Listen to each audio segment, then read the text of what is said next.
360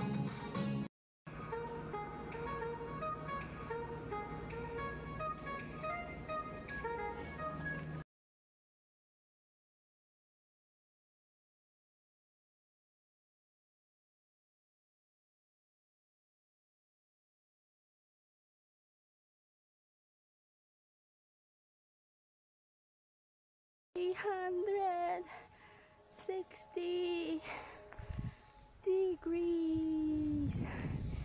Yeah, love the greens. Bakit ba nagkaganda? 360 degrees. Ay, haggard na ngayon. Haggard ng ating nyo. Hi guys. It's me again. Wow, ang sarap ng hangin. Happy Sunday everyone!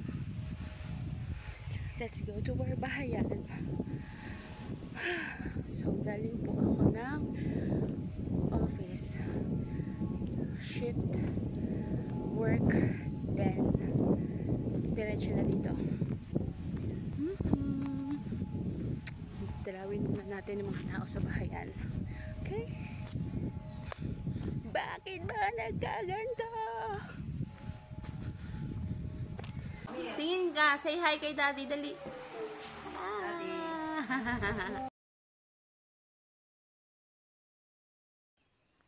Hey! Going home guys. Wait ko lang ang aking panganay kasi may naiwan akong importanteng bagay sa bahayan. So, look at this. 360 degrees.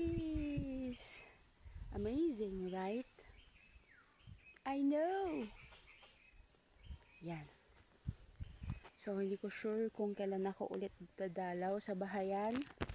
Pero soon, hopefully makadalaw ulit. For sure yan kasi susunduin ko yung mga bagets. Nagbabakasyon sila ngayon doon sa bahayan. Kaya yon. Ilang weeks sila doon, almost a month, para masulit naman nila ang bakasyon nila, ang summer vacation. Sarap ng hangin guys. Iba talaga ang nabibigay ng sariwang hangin dahil may mga puno at halaman sa paligid. Diba? Napakaganda ng ating kalikasan, kaya nga dapat hindi natin sasayangin at hindi natin sisirain. So, naku, matatagalan pa siya. Hintayin na lang natin. Pupunta tayo dun sa may balon. Balon kasi dati ito yung pinagkukuhaan namin ng tubig. Doon kami naliligo, naglalaba, naghuhugas ng plato. Ngayon hindi na. So yung bawat residente may kanya-kanya ng what's that? Hala! What's that? Hindi ko alam, para siyang squirrel. Wow!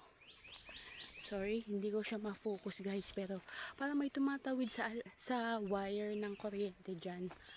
Para siyang squirrel kasi may buntot siya. Tsaka ang bilis niya, para siyang unggoy. Diba? Dahil wild pa rin naman siya. Para siyang wild forest. Yan. Maganda dito sa amin. May mga wild animals pa rin kahit papaano. Pero harmless naman sila. Pag hindi mo sila inaano. Yan ang balon. Yes guys, ito ang balon. Nag-level up na nga siya kasi may malaking tangke na. Yung square na yan, tangke na yan eh. Nandiyan dyan yung tubig. Pero dati, hose lang yan. Nakatusok sa bukal. Doon yung pinagkukuhaan namin ng tubig. Ayun. So, madiscard yung mga tao. Kaya nag-level up ang yan, bawat bahay. May kanya-kanya ng tubig, may kanya-kanya ng kuryente. Ay, pagod. Tagal naman ang anak ko eh. bababa ko muna yung gamit ko dito. Naiwan ko kasi yung shades ko. Kailangan kong balikan. Protection ko rin yan sa sikat ng araw. You know naman how my life goes on lately. It's like I'm a living vampire. Oh, you know. Actually guys, may nakikita talaga akong gumagapang tumatawid-tawid sa mga puno at alambre. Hindi ko alam kung squirrel ba sila, musang. Ayan na siya! Ayan na siya! Tumatakbo yung panganay ko. Lapit! Lapit! Lapit! Pagod ka, nak? Nakita mo? Yay! Galing-galing! Very good! Very good! Yan na siya. So, salubungin ko muna.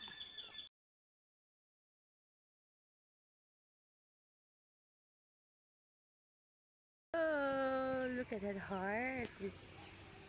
Okay guys, abang na tayo ng sasakyan. Welcome to Sitio Yapak. Pero pauwi na ako. Abang-abang.